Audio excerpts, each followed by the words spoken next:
Muy bien. Voy a pedirle que busquen en sus Biblias en Génesis 23.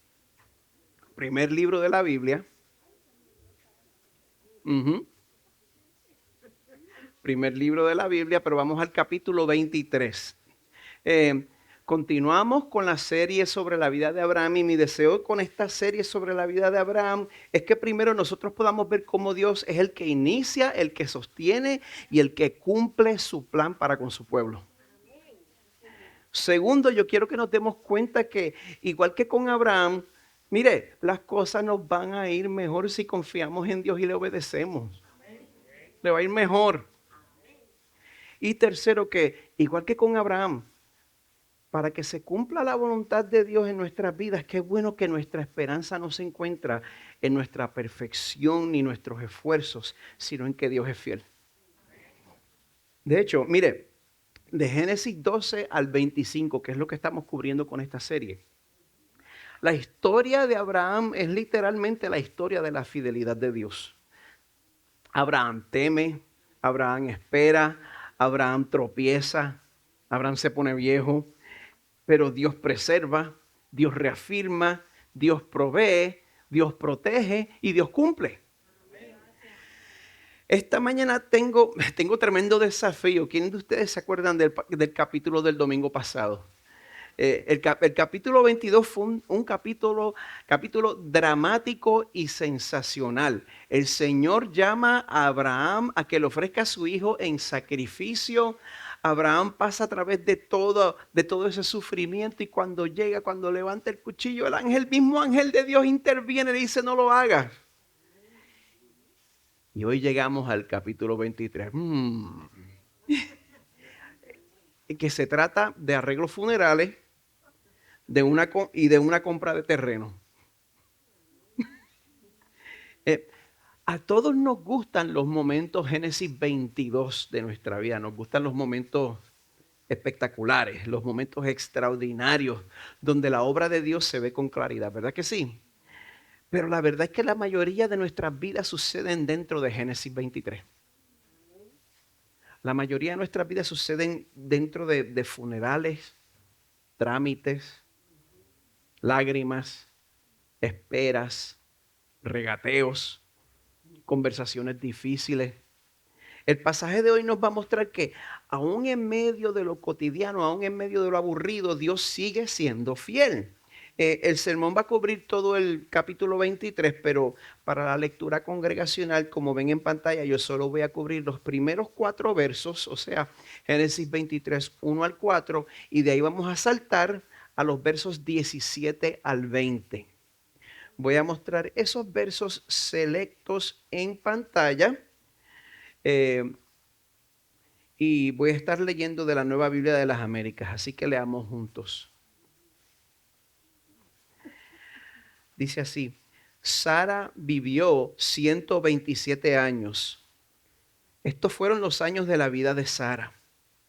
Sara murió en Kiriat Arba, que es Hebrón, en la tierra de Canaán. Abraham fue a hacer duelo por Sara y a llorar por ella. Después Abraham dejó a su difunta y habló a los hijos de Het. Yo soy extranjero y peregrino entre ustedes.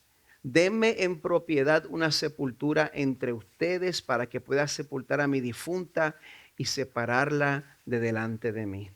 Y ahora saltamos juntos al verso 17. Así, en el campo de Efrón, que está en Macpela, frente a Mamre, el campo y la cueva que hay en él, y todos los árboles en el campo dentro de sus confines, fueron cedidos a Abraham en propiedad a la vista de los hijos de Het, delante de todos los que entraban por la puerta de su ciudad. Después de esto, Abraham sepultó a Sara, su mujer, en la cueva del campo de Macpela frente a Mamre, es decir, Hebrón, en la tierra de Canaán. El campo y la cueva que hay en él fueron cedidos a Abraham en posesión para una sepultura por los hijos de Het. Esta es palabra de Dios. Padre, nosotros te damos gracias por la totalidad de las escrituras. Tanto lo espectacular, como el libro de Números, el libro de Crónicas, todas las partes meticulosas y aparentemente monótonas. El problema soy yo, Señor, no eres tú. Pero te damos gracias, Padre, porque el 100% de la Biblia es inspirada por tu Espíritu.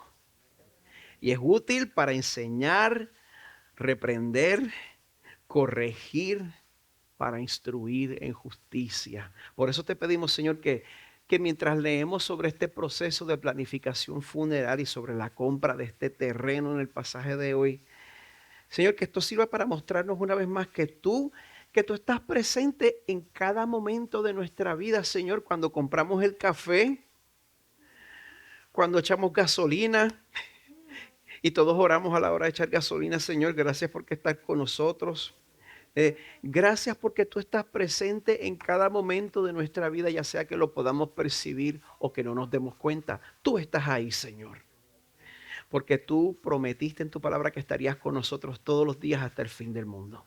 Y tu palabra es la verdad. Gracias, Señor, porque tú eres fiel a tu palabra. Gracias por tu fidelidad que nos salva y nos transforma. En el nombre de Jesús. Amén. Una de las experiencias que más pueden desorientar a una persona es cuando uno pierde el trabajo inesperadamente, especialmente cuando uno es el proveedor principal del hogar. De hecho, cuando eso le pase a alguno de ustedes, por favor, les quiero pedir algo muy en serio. No importa el día que sea, no importa la hora que sea, póngase en contacto conmigo. Yo considero eso una emergencia del alma. Perder el trabajo no es solamente una crisis financiera, muchas veces es una emergencia emocional. Pues como pueden ver en esta gráfica que les prometo no es de ChatGPT. eh, eh, yo por lo menos lo admito cuando lo hago, pero tengo una hija que me regaña cuando lo hago, así que yo trato de no hacerlo. Pero como pueden ver en la gráfica, perder el trabajo pues puede resultar en ansiedad, en temor, mire, en pérdida de identidad, en tensión familiar y bueno, y en incertidumbre sobre el futuro. Yo sé lo que les digo. La última vez que esto me pasó a mí, la última vez que yo perdí mi trabajo inesperadamente fue en el año 2012. Le puedo admitir con toda honestidad que yo sentí varios de esos efectos personalmente. Nosotros pasamos un año entero luchando financieramente, viviendo en Miami. Usted sabe que eso no es barato. Tratando de entender qué es lo que estaba haciendo Dios con nosotros durante ese tiempo, preguntándonos cómo nosotros íbamos a permanecer a flote. Pues en ese momento, si usted me preguntaba a mí, yo le iba a decir que Dios estaba interrumpiendo mi vida y que estaba cerrando puertas. Pero hoy, 14 años después de ese febrero 1 del 2012, porque me acuerdo, yo me doy cuenta de que Dios estaba obrando precisamente en medio de esa prueba. Ese fue el proceso que eventualmente nos trajo aquí a Orlando. Y fue aquí donde Dios me permitió conectar con el fundador de las iglesias Crosspoint. Y ese hombre pues invirtió en mí, me desarrolló como plantador y él facilitó eventualmente el lanzamiento de Crosspoint español. El Señor estuvo presente a través de todo eso. Lo que al principio parecía una pérdida terminó siendo providencia. Lo que parecía retroceso era parte del plan de Dios. Mire, hay momentos en la vida cuando parece que Dios está haciendo exactamente lo contrario de lo que nos prometió. Encontramos una situación y decimos, Señor, esto se parece, esto se siente exactamente como lo contrario a lo que tú me prometiste. Pues eso es lo que encontramos en Génesis 23. Después de todo el drama del capítulo 22, llegamos al 23. Este capítulo se siente más oscuro, más ordinario. Pues entonces leemos sobre un funeral, sobre un duelo, sobre una transacción de terreno. Cualquiera diría que las promesas de Dios se estaban apagando. Pero nosotros vamos a ver que en realidad Dios sigue obrando en silencio, para cumplir exactamente todo lo que prometió. El pasaje de esta mañana nos va a enseñar que en su tiempo, una declaración muy importante, en su tiempo, Dios usa todo tipo de circunstancia para cumplir sus promesas y ni siquiera la muerte puede detener la fidelidad de Dios. Ni siquiera la muerte. Ahora, aunque nosotros seamos parte del pueblo de la promesa de Dios, nosotros no podemos olvidar que en este mundo eso no nos exime de experimentar tragedias. Lo bueno de estarle predicando a un pueblo que se compone primariamente de inmigrantes de primera generación es que ustedes saben eso. Ustedes saben que nada nos exime a nosotros del sufrimiento y de la pérdida. Y encontramos que Génesis 23 comienza así, comienza con pérdida, con lágrimas. Abraham, el padre de la fe, está de luto. Pero vamos a ver que Dios no deja de ser fiel aun cuando Él nos llama a pasar por sufrimiento. Cuando usted pasa por sufrimiento, usted sabe que eso es un llamado del Señor. A nosotros se nos olvida, creemos que el mundo opera de una manera completamente naturalista y que la mano del Señor no está en las cosas. El sufrimiento es un llamado del Señor. Y cuando Dios nos llama a pasar por sufrimiento, Él no deja de ser fiel. Él no deja de obrar en los días difíciles. Y al comienzo del texto, pues nos estamos uniendo a Abraham en un día sumamente difícil. Es un día de profunda tristeza por motivo de la pérdida de su esposa Sara. Cuando tú reaccionaste de esa manera que llegaste al capítulo 23 y dijiste, ¡ay, se murió Sara! Eso es apropiado. Nosotros hemos estado siguiendo la vida de ella durante todas estas semanas. Y de momento te encuentras, se murió. Comenzando por el verso 1, leemos así. Sara vivió 127 años. Estos fueron los años de la vida de Sara. Sara murió en Kiriat Arba, que es Hebrón, en la tierra de Canaán. Mire, a través de estos últimos 3 meses hemos conocido a Sara de cerca, ¿verdad que sí? Eso quiere decir que hemos visto tanto lo bonito de ella como lo no tan bonito de ella. Y igual que usted, Sara mezcló momentos de gran fe con momentos de gran debilidad. Pero en el momento de su muerte, Dios le da un tratamiento especial en su palabra a Sara. En vez de decir, Sara la mujer que fue cómplice de Abraham en sus mentiras a Faraón y el rey Abimelech. No dice eso, ¿verdad que sí?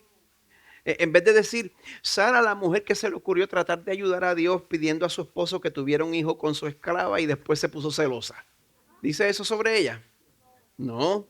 En vez de decir eso, Sara es la única mujer en el Antiguo Testamento a quien se le reconoce su edad en el momento de su muerte. Eso era un honor que era para los patriarcas. Así que eso es un momento único en el Antiguo Testamento. Pero Sara también es honrada en el Nuevo Testamento. En 1 de Pedro 3 dice que ella fue ejemplar. Así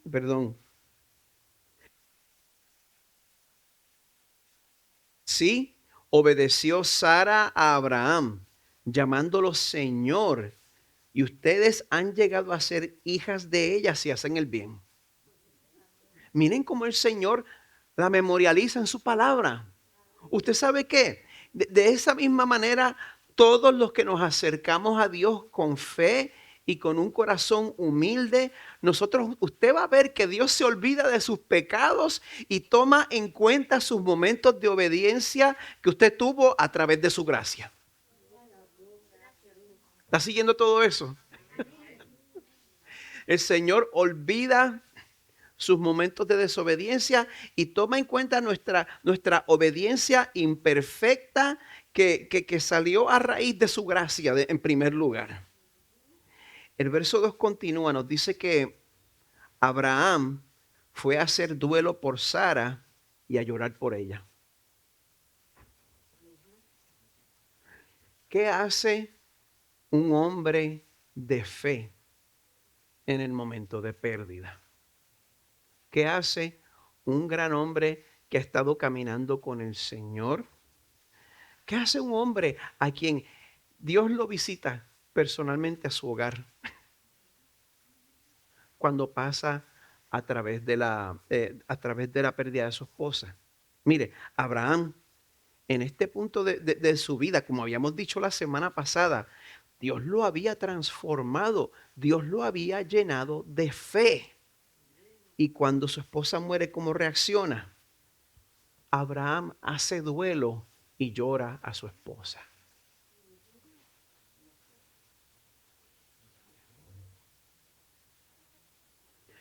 Es importante que usted se dé cuenta de ese detalle, porque muchas veces queremos espiritualizar demasiado las situaciones y cuando enfrentamos la pérdida de seres queridos, pues a nosotros se nos tiende a ir la mano con el triunfalismo. Cuando leemos en Primera de Tesalonicenses 4 y vemos que dice, no se entristezcan como lo hacen los demás que no tienen esperanza, pues nosotros somos prontos para adoptar esa parte de yo tengo esperanza en el Señor. Pero pasamos por alto el detalle de que se vale entristecerse. Se vale llorar la pérdida de nuestros seres queridos. No es falta de espiritualidad. Yo quiero que usted lo sepa, es un enemigo derrotado, gracias al Señor. La muerte es un enemigo derrotado.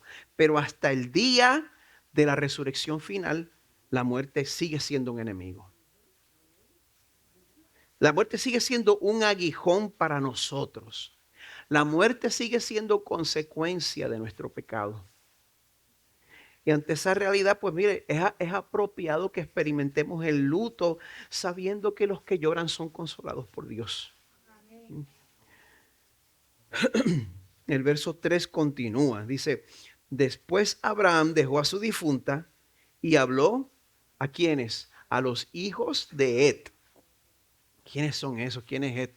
Bueno, esto se refiere a una etnia, a los hijos de Et. También se le llaman los hititas, con H al principio. Los hititas, ellos eran un pueblo cananeo que ya estaba establecido en la tierra prometida cuando llegó Abraham.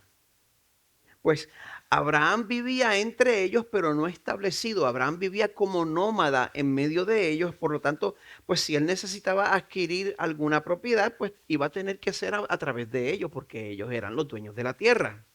Mire, lo curioso de los hititas es que unos 700 años después, cuando los hebreos llegan de su esclavitud en Egipto, los hititas se convierten en enemigos de los hebreos. Estos son enemigos futuros del pueblo del Señor. Pero en este momento, las relaciones diplomáticas están intactas. De hecho, el texto nos muestra que a través de las negociaciones en este relato, todos estaban siguiendo una etiqueta, una cordialidad de negocios que es típica de esa región, de esa cultura. En el verso 4, pues Abraham se dirige a ellos y les dice, yo soy extranjero y peregrino entre ustedes. Denme en propiedad una sepultura entre ustedes para que pueda sepultar a mi difunta y separarla de delante de mí. Antes de que entremos en las negociaciones, yo quiero que notemos que después de todos los años que Abraham había pasado en esa tierra, ¿cómo se consideraba él a sí mismo? Extranjero y peregrino. Extranjero y peregrino. Mire, amada iglesia, yo creo que Dios desea que nosotros nos pongamos en ese mismo lugar hoy en día. Dios desea que nosotros recordemos que, como dice ese himno de antes, el mundo no es mi hogar. ¿Dos de ustedes se lo saben? El mundo no es mi hogar, soy peregrino aquí. La realidad es que nosotros, perdóneme que se lo diga, pero nosotros somos más frágiles, somos más dependientes de Dios, estamos menos establecidos aquí de lo que creemos. ¿Y qué sucede? Dios usa precisamente los momentos de pérdida para recordarnos esa verdad. Es por eso que Eclesiastés dice que es mejor estar en la casa de luto. Pues esa verdad, pues sucesivamente nos ayuda a vivir en obediencia a nuestro Señor. Mientras más usted se da cuenta que usted está aquí prestado, más le motiva a usted a obedecer a su Señor. El apóstol Pedro nos exhorta en primera de Pedro 2, dice, amados, les ruego como a extranjeros y peregrinos, la misma expresión, que se abstengan de las pasiones carnales que combaten contra el alma. Mantengan entre los gentiles una conducta irreprochable. ¿Para qué? A fin de que en aquello que les calumnian como malhechores, aunque hablen mal de usted por ser creyente, ellos, por razón de las buenas obras de ustedes, porque pueden hablar de ustedes, pero las buenas obras no se pueden negar. Por esa razón, al considerarlas, las buenas obras, glorifiquen a Dios en el día de la visitación. O sea que su obediencia a Dios en medio de la pérdida resulta en que no creyentes van a dar gloria a Dios. Qué privilegio tan grande, ¿verdad? Qué privilegio tan grande. Así que, mire, si la tristeza de una pérdida resulta en que yo me doy cuenta de que el mundo no es mi hogar, soy peregrino aquí, y esa realidad me ayuda a someterme a la voluntad de Dios, y mi obediencia resulta en que los que no conocen a Dios le den gloria. Pues mire, entonces cuando Dios permita que la tristeza llegue a su vida, en vez de huir de ella, pídale a Dios que esa tristeza lo transforme.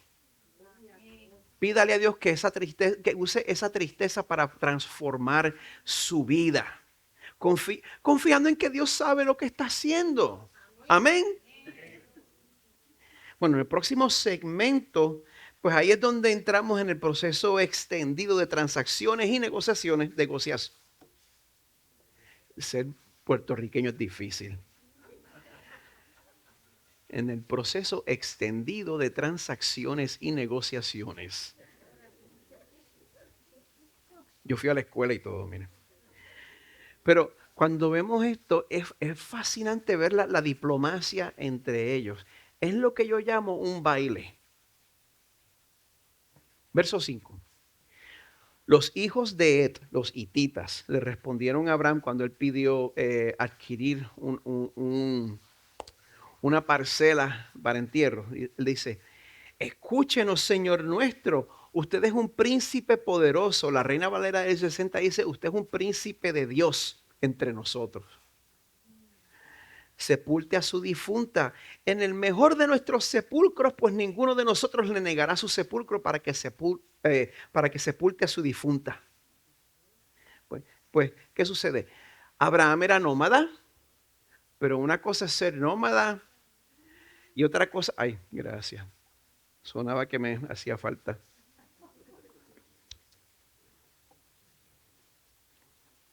Una cosa es ser nómada en una casa de campaña y otra cosa es ser nómada en una Winnebago que está equipada. Pues ese es el tipo de nómada que era Abraham. Él había acumulado influencia, había acumulado poder, pero no le habían concedido lo que le estaba pidiendo. Abraham estaba pidiendo una propiedad. No es lo mismo que te digan, mira, tú puedes enterrar a tu familia en nuestra tumba, a que te vendan esa tumba. ¿Se dan cuenta de la diferencia? Una diferencia grande. Pues por eso en el verso 7 continúan con la coreografía. ¿Sí? Abraham se levantó e hizo una reverencia al pueblo de aquella tierra, los hijos de Ed, y habló con ellos. Si es su voluntad que yo sepulte aquí a mi difunta, separándola de delante de mí, escúchenme e intercedan por mí con Efrón, hijo de Zoar, para que me dé la cueva de Macpela que le pertenece, que está al extremo de su campo, que en presencia de ustedes me la dé por un precio justo en posesión para una sepultura. Bueno, ya Abraham sabía exactamente la parcela que estaba buscando, la propiedad de este tal Efrón. Y lo cómico es que habla sobre Efrón en tercera persona como si no estuviera allí. Pero todo es parte del bailecito. Verso 10. Efrón estaba sentado entre los hijos de Et. Y Efrón el hitita respondió a Abraham a oídos de los hijos de Et y de todos los que entraban por la puerta de su ciudad. No, no, no, señor mío, escúcheme. Le doy el campo y le doy la cueva que está en él. A la vista de los hijos de mi pueblo se lo doy, sepulte a su difunta. Ya el lenguaje cambió un poquito. Ahora te regalo la parcela. Pero todos sabemos que te regalo la parcela no es lo mismo que pasar un título de propiedad, ¿verdad que no? Ahí los terrenos. A ver quién se ríe. Bueno, pues lo que sucede es que todos saben que un disgusto entre ellos es lo único que se necesita para que se olviden las promesas de ese momento. Se necesita un papel, un documento. Así que en el verso 12 continúa el baile. Entonces Abraham se inclinó delante del pueblo de aquella tierra y a oídos del pueblo de aquella tierra le habló a Efrón. Le ruego que me oiga. Le daré el precio del campo. Acéptelo de mí para que pueda sepultar allí a mi difunta. Pues en medio de este tema que es tan serio y tan pesado, para mí que la respuesta de Efrón es hasta cómica, si usted me pregunta a mí. Verso 14. Efrón respondió a Abraham, Señor mío, escúcheme, una tierra que vale 400 ciclos de plata. ¿Qué es esto entre usted y yo? Sepulte pues a su difunta. Mire, 400 ciclos de plata, eso son unas 10 libras de plata. 4.5 kilos de plata. Yo no sé cuál era el valor de eso para entonces. Varios comentaristas que saben más que yo afirman que esto era un precio bastante inflado. Que esto era como tratar de comprar una casa en Windermere ahora, o en Miami. Afirman que era un precio bastante inflado. Bueno, imagínense que usted está tratando de comprar una parcela para enterrar a su familia, pues en medio del regateo el dueño le dice, no te preocupes si tú y yo somos amigos. Esa parcelita que lo que cuesta es $450,000. Eso no es nada entre panitas fuertes como tú y yo.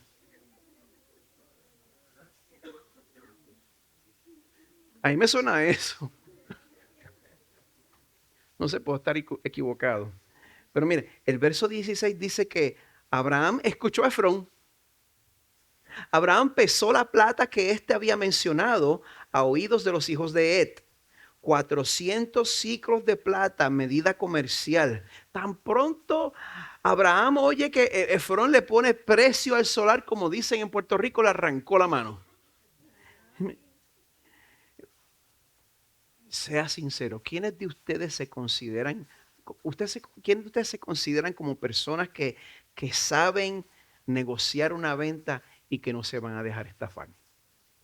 ¿Quiénes tienen esa habilidad? No, déjenme ver su mano, pero celébrelo, celébrelo. Ok, ok. Mire, yo he tratado de aprender de papa. Yo, yo, pero eso a mí me mataba por dentro cuando yo era chiquito y salíamos a un sitio a comprar algo y papá empezaba a regatear, yo moría 1000 muertes por dentro. Pues ese chip que te hace morirte por dentro, papá no lo tiene.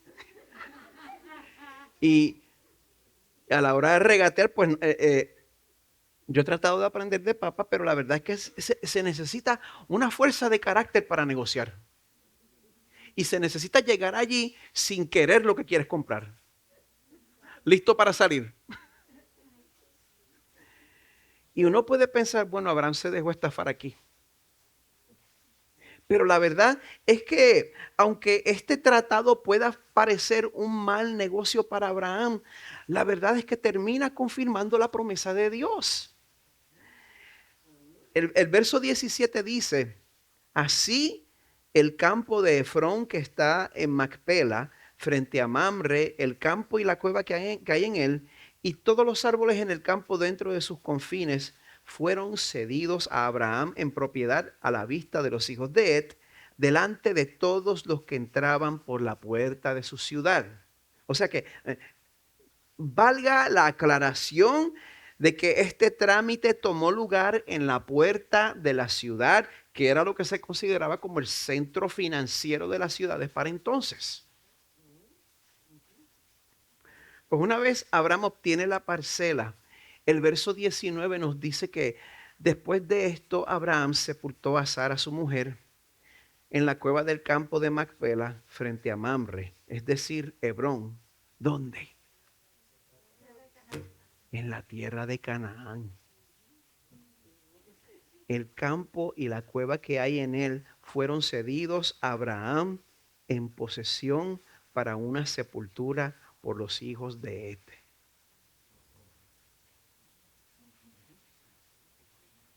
Si usted estudia la conquista musulmana de la península ibérica, usted va a saber que los musulmanes lo único que dejaron fue un puntito. Y eso fue lo único que se necesitó para una reconquista eventual. Ahora les pregunto algo. ¿Dónde estaba esa parcela que Abraham acababa de comprar? La tierra de Canaán. La tierra de Canaán. Si usted me permite refrescarle la memoria. En la primera semana de esta serie vimos que dice en Génesis 12, Abraham tomó a Sarai su mujer y a Lot su sobrino y todas las posesiones que ellos habían acumulado y las personas que habían adquirido en Harán y salieron para ir a la tierra de Canaán. Y a la tierra de Canaán llegaron. Abraham atravesó el país hasta el lugar de Siquem, hasta la encina de More. Los cananeos, incluyendo los hititas, habitaban entonces en esa tierra. El Señor se apareció a Abraham y le dijo, a tu descendencia daré esta tierra. A un hombre sin tierra y sin descendencia a los 67 años de edad.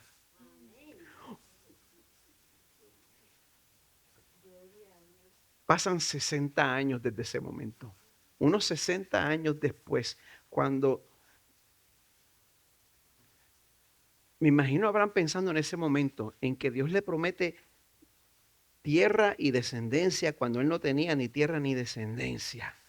Y que en ese momento el Señor le estaba dando la oportunidad para adquirir un poquito de esa tierra. Pues por eso, a los ojos de Abraham, pagar 10 libras de plata para poder poseer esa parcela en la tierra prometida, pues fue una ganga. Psst, dale. Una vez le ofrecen el precio, Abraham se da cuenta de que ese no era el momento para uno ponerse a tratar de conseguir una rebaja.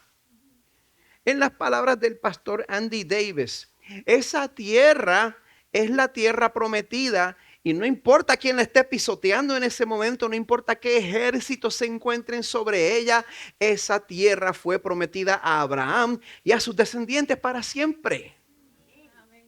Así que tranquilo, estáfame todo lo que quieras. Al final del día, mira, llega a tu casa, celebra, date un traguito, dile a tu mujer que tú eres el mejor negociador del mundo.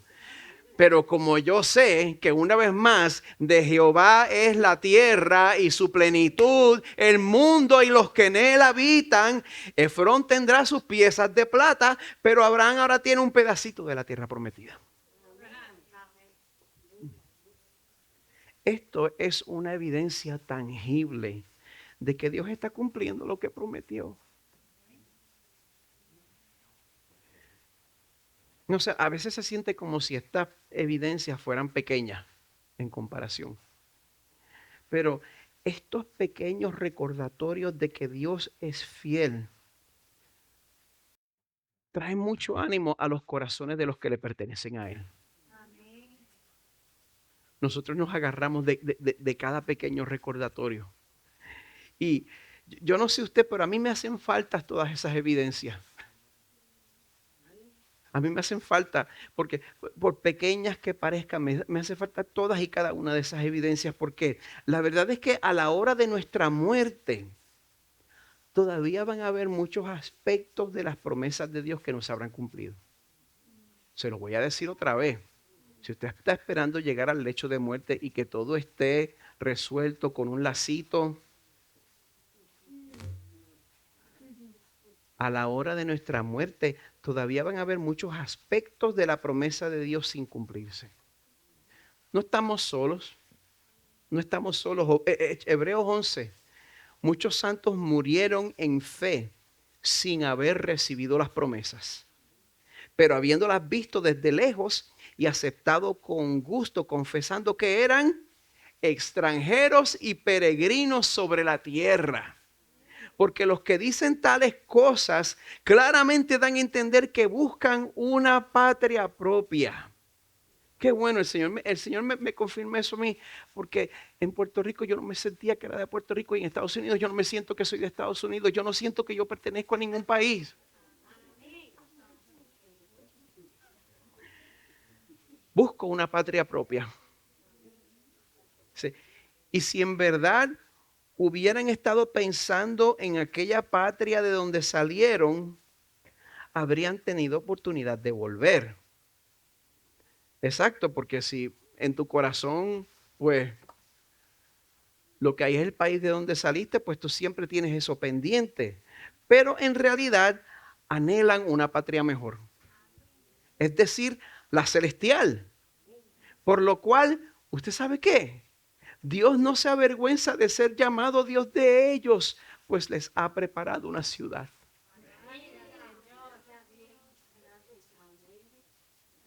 Esa es la promesa de Jesús. Voy pues a preparar lugar para vosotros. Pues miren, el primer paso de fe para nosotros recibir ese título de propiedad de esa tierra es venir ante el Señor, confesando tus pecados y confiando en que la muerte de Jesús a precio de sangre ha adquirido tu perdón para siempre. Pues desde ese punto de partida, desde ahí es que entonces nosotros podemos aflojar el agarre que tenemos a las cosas de este mundo. Y entonces podemos echar mano a la ciudad que Dios ha preparado para nosotros. Amén. Voy a pedir al equipo de adoración que tome sus lugares.